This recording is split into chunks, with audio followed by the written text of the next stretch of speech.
Welcome back to my YouTube channel. I hope आपको chapter number 1 to 4 अच्छे से clear हो गए होंगे। आज हम हमारा नेक्स्ट चैप्टर स्टार्ट करने जा रहे हैं, that is chapter number 5, that is internal control, internal check and internal audit. देखिए इंटरनल कंट्रोल क्या होता है। सबसे पहले इंटरनल कंट्रोल होता है कि जो हमारे सिस्टम की सारी बिजनेस ट्रांजेक्शन्स को कंट्रोल करता रहता है, जिसको हम इंटरनल कंट्रोल कहते हैं। जो इंटरनल कंट्रोल है वो सारी कंट्रोलिंग करता है हमारे इंटरनल वर्क की, जो हमारे बिजनेस के अंदर करी जाती हैं, जो हमारे प्रॉफिट मैक्सिमाइज होते हैं या कोई मैनिपुलेशन होती है, जिनकी पॉसिबिलिटी होती है, मैनिपुलेशन हो सकती है, फ्रॉड हो सकता है, कोई चीज़ें रह सकती है, उनको मिनिमाइज करने के लिए हम इंटरनल कंट्रोल सिस्टम को प्लान करते हैं अपने बिजनेस में, ताकि हर एक एक्टिविटी बिजनेस में एक सिस्टमेटिक मैनर से हो सारी, चाहे वो वेदर इकोनॉमिक या फिर नॉन इकोनॉमिक, सारी कंट्रोल्ड हों। अपार्ट फ्रॉम जो हमारी कंट्रोलिंग रिसर्च टीम है वो पर्सनल और एडमिनिस्ट्रेशन सारी कंट्रोल रखती है हमारे अकाउंट्स का, जिसको हम इंटरनल कंट्रोल के अंदर ही इंक्लूड करते हैं। जो हमारा इंटरनल कंट्रोल, उसका ये मतलब नहीं कि सिर्फ हम इंटरनल चेक और इंटरनल ऑडिट ही करेंगे, बट जो हमारा होल सिस्टम है उसको भी करेंगे, जो फाइनेंशियली भी होगा, मैनेजमेंटली भी होगा, और जो हमारी बिजनेस की कंपनीज ऑर्डर करती हैं, हमारी जो मैनर करती हैं, सेफगार्ड करती हैं हमारी एसेट्स को, हमारी एक्यूरेसी को, रिलायबिलिटी को, उन सबको भी रिकॉर्ड करा जाएगा, उन सबको भी चेक किया जाएगा। उसको हम पूरा इंटरनल कंट्रोल सिस्टम कहते हैं। चाहे वो हमारी इकोनॉमिक हो या हमारे मैनेजमेंट से रिलेटेड हो, सारा वो इंक्लूड हमारे इंटरनल कंट्रोल में होता है। इंटरनल कंट्रोल मतलब है वाइड सेंस, मतलब जो हमारी सारी कंट्रोल्स को इंक्लूड करता है, लाइक जो इंटरनल ऑडिट हो गया और इंटरनल चेक हो गया। डेफिनेशन देखिए, according to Spicer and Pegler, internal control is best regard as indicating the whole system of control financially and otherwise establishment by the management in the conduct of business, including internal check, internal audit and other forms of control. मतलब हर एक चीज़ को deeply study करना, that is internal control. According to Hoven Settler, internal check and internal audit comprise the principal means by which business management maintains internal control over the extensive activities and operation for which it is responsible। जो हमारे management की principles हैं, जो हमारी activities हैं, उनको control करना, जो रिस्पॉन्सिबल है उस पर्टिकुलर चीज़ के लिए उनको भी कंट्रोल करना, दैट इज़ इंटरनल कंट्रोल। देखिए इंटरनल कंट्रोल को 3 पार्ट में डिवाइड किया हुआ है, operationing, organisational control, accounting control and administrative control. सबसे पहले देखिए ऑर्गेनाइजेशनल कंट्रोल। फॉर एनी, जो हमारा जो नेसेसरी अंडरस्टैंडिंग है, स्ट्रक्चर क्या है, उसके म्यूचुअल रिलेशनशिप्स क्या है, डिपार्टमेंट्स के वाइज या डिविजन के अकॉर्डिंग, उन सबको चेक करना। साथ ही साथ जो हमारे स्कोप है उसके वर्क का, उस काम को प्रोसीड करना बाय एक्चुअल ऑडिट करना। जो ऑडिटर की ड्यूटी है वो ये है कि वो अंडरस्टैंड करे ऑर्गेनाइजेशन का स्ट्रक्चर क्लियरली क्या है, क्या क्या उन्होंने प्लान कर रखा है अकॉर्डिंग टू देयर वर्क, वो क्या क्या जानते हैं ऑर्गेनाइजेशन के ऑफिसर्स के बारे में, और क्या क्या उनकी रिस्पॉन्सिबिलिटी है। सब इन चीज़ों को चेक करना वो ऑडिटर का काम है इंटरनल कंट्रोल के अंदर। अकाउंटिंग कंट्रोल के जो हमारे वेरियस अकाउंट्स होते हैं उनको कंट्रोल करना, like standard cost control, budget control, और कोई नेसेसरी नहीं है इनको हर एक चीज़ को डिटेल में देखा जाए, सिर्फ एक जस्ट यूजुअल कंट्रोल और चेक करा जाए।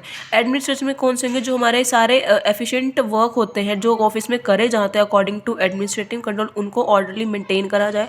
जो हमारे कॉस्ट फाइनेंशियल होते हैं और कॉस्ट कंट्रोल अकाउंट होते हैं, उन सबको एग्जाम्पल दे रखा है, कंट्रोल करा जाए। ठीक है, जो कंट्रोल है वो सारे टोटल अकाउंट का रिलेशनशिप बना के रखता है, लाइक जो हमारे मशीन्स को एग्जामिन करा जाता है, उनकी कैश रिसिप्ट क्या है, उनके वेजेस क्या है, टाइमली रिकॉर्ड करा जा रहा है अकॉर्डिंग टू टाइम, ये सारे इंटरनल कंट्रोल में इंक्लूड करते हैं।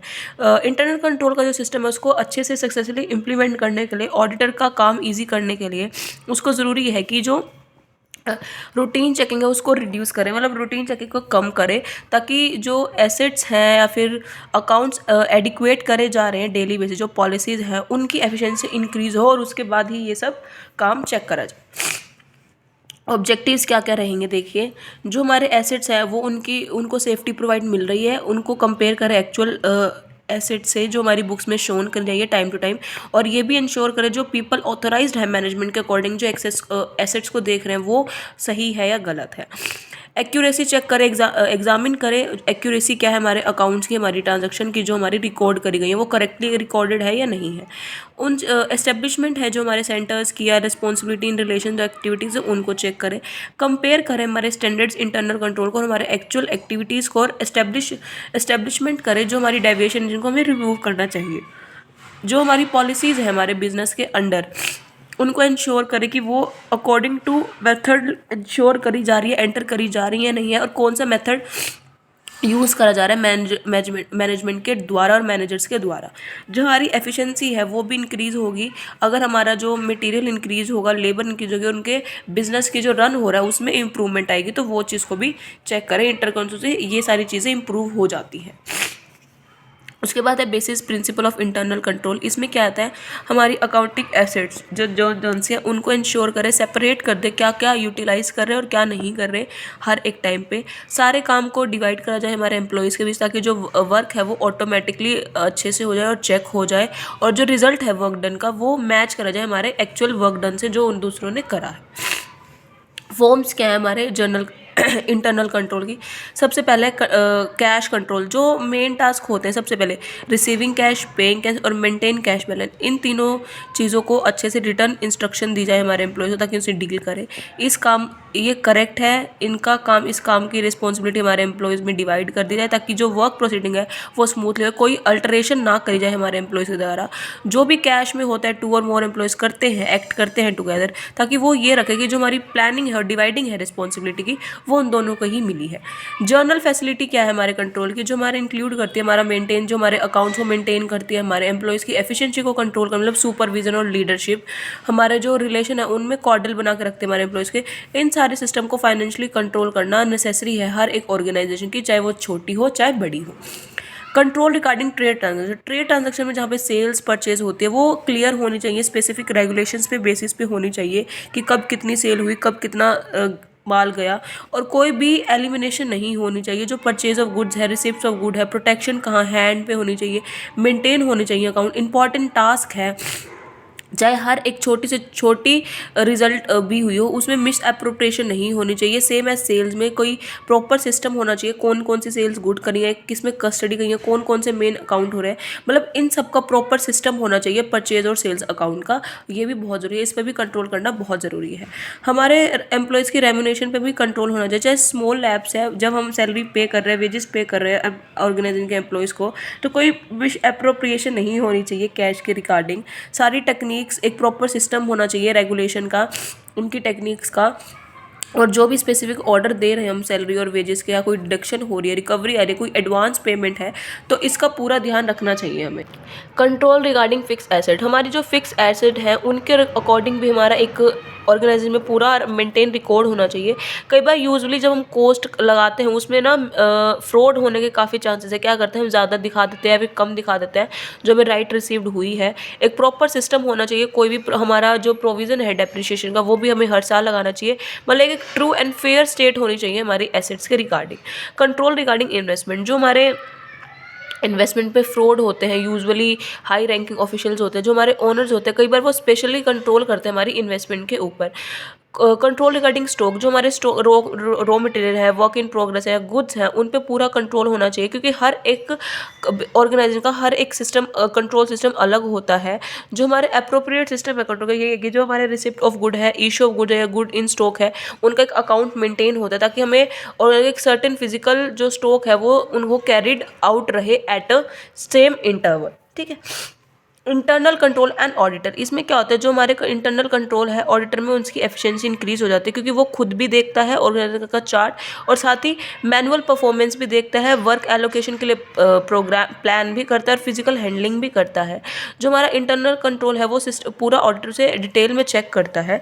उसमें क्या क्या आता है, ऑडिटर ये स्टडी करता है कि क्या प्रोडक्शन हो रही है, क्या बिजनेस है, क्या एडमिनिस्ट्रेटिव एक्टिविटीज़ हैं, हर एक एक्टिविटी को, हर एक नेचर ऑफ एक्टिविटी को वो स्टडी करता है, लाइक वो रिसिप्ट हो, चाहे वो डिस्पैच ऑफ गुड हो या कैश हो। ऑडिटर साथ ही साथ ये भी देखता है कि बुक कीपिंग और अकाउंटेंसी किस मेथड से की जा रही है, और कौन से सिस्टम से रिसिप्ट ऑफ गुड्स, कैश और अदर एसेट एग्जामिन करी जा रही हैं, और साथ साथ जो पेमेंट हो रही है कैश की वो इंश्योर करता है कि कैश दिया गया है, जो रिसिप्ट गुड की मिली है या नहीं मिली, सर्विसेज मिली है या नहीं, उनको ये भी इंश्योर करता है। जो हम सर्विसेज रेंडर कर रहे हैं पर्सन को, वो विदाउट रिसीविंग पेमेंट कर रहे हैं, फिर आफ्टर गिविंग पेमेंट कर रहे हैं, तो इस चीज़ का भी वो ध्यान रखता है। साथ ही साथ ये भी चेक करता है जो हमारे इंटरनल कंट्रोल हो रहे हैं रिलेशन में, तो उनकी एंट्रीज बुक ऑफ अकाउंट में हो रही है नहीं हो रही है, क्योंकि जो अकाउंट्स है वो वेरियस पीपल मेंटेन करते हैं, तो वो टैली करना बहुत ज़रूरी है, सारे अकाउंट्स का उनका टोटल करना भी बहुत ज़रूरी है। सिलेक्शन करना है रिप्रेजेंटिव आइटम्स की, जो अकाउंट्स हैं वो जिनका एक्चुअल ऑपरेशन है वो कंट्रोल सिस्टम के अकॉर्डिंग है, वो भी चेक करता है वो। साथ ही अपने प्रोसीजरल टेस्ट का नेचर का कॉजेज जो इनएक्यूरेसीज है उनको एस्टेब्लिश करता है और साथ साथ एक्सटेंड करता है जो हमारे अकाउंट्स अभी उनके जो फेयर और ट्रू पिक्चर है वो बाद में उनके अफेयर्स ना बन जाए, मतलब मिस हैपनिंग ना हो जाए। इंटरनल चेक क्या होता है? इंटरनल चेक एक ऐसा सिस्टम होता है जहाँ पे सारी जो बिजनेस ऑर्गेनाइजिंग की ट्रांजेक्शन है, जो वर्क उन्होंने डिवाइड किया हुआ है एम्प्लॉयज़ के बीच में, सारे वर्क डन को वो इन एडिक्वेट मैनर में चेक करता है। जो भी उसने काम दिया है उनके अकॉर्डिंग, उनकी कैपेबिलिटीज़ के अकॉर्डिंग, कोई भी सिंगल ऐसा एम्प्लॉय ने जो टास्क परफॉर्म नहीं करता है, एंड टू एंड वो ट्रांजेक्शन देखता है।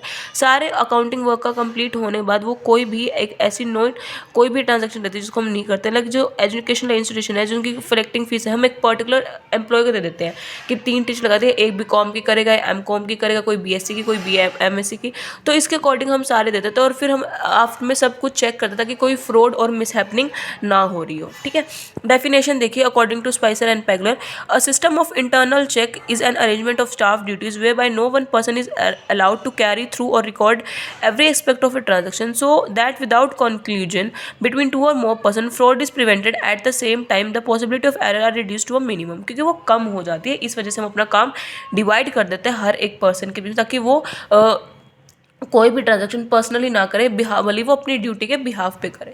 उसके बाद है features of element of internal check. क्या क्या है? जो टेक्निक है इंटीग्रेट करने की, एक कंप्लीट सिस्टम है हमारे इंटरनल कंट्रोल का। जो टेक्निक है डिवीजन ऑफ वर्क की हमारे, ताकि जो हम एम्प्लॉय बांटते थे वो हमारा एक मकसद है कि हमारे हमारे अकाउंट्स मेंटेन हो जाते हैं।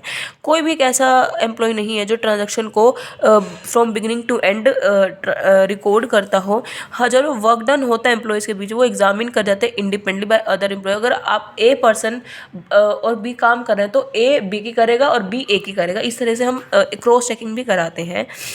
जो हमारा वर्क डन होता है एक हम वो कॉम्प्लीमेंट्री होता है टू द अदर। अगर ए गलती करेगा तो बी की भी गलती मिलेगी, अगर बी गलती करेगा तो वो ए की भी मिलेगी। तो हम इस तरह से कॉम्प्लीमेंट्री वर्क कराते हैं।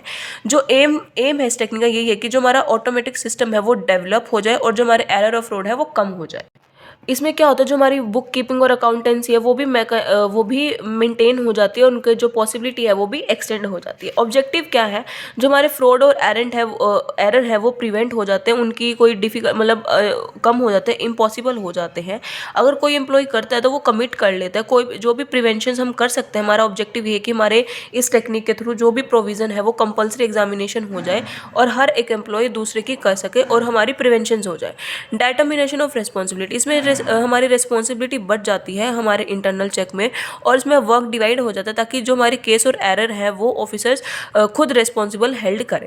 ओमिशंस की भी कम हो जाता है, प्रिवेंट हम हमारे कोई भी ओमिशंस नहीं होते क्योंकि जो भी ट्रांजेक्शन है वो हम बुक्स ऑफ अकाउंट्स में रिकॉर्ड करते हैं, तो जो डिसिप्लिन है वो ज़्यादा मेंटेन रहता है अकॉर्डिंग टू दैट। जो हमारे एम्प्लॉयज़ हैं उनकी एफिशिएंसी इंक्रीज़ होती है क्योंकि हम उनमें काम डिवाइड करते हैं। इससे उनकी हम जो उन्हें काम असाइन करते हैं वो एक पूरी फुल डेडिकेशन से करते हैं और उनकी एफिशिएंसी इंक्रीज़ हो जाती है। उन्हें लगता है कि वो हमारे अंदर कुछ फेथ है तभी वो हमें काम दे रहे हैं।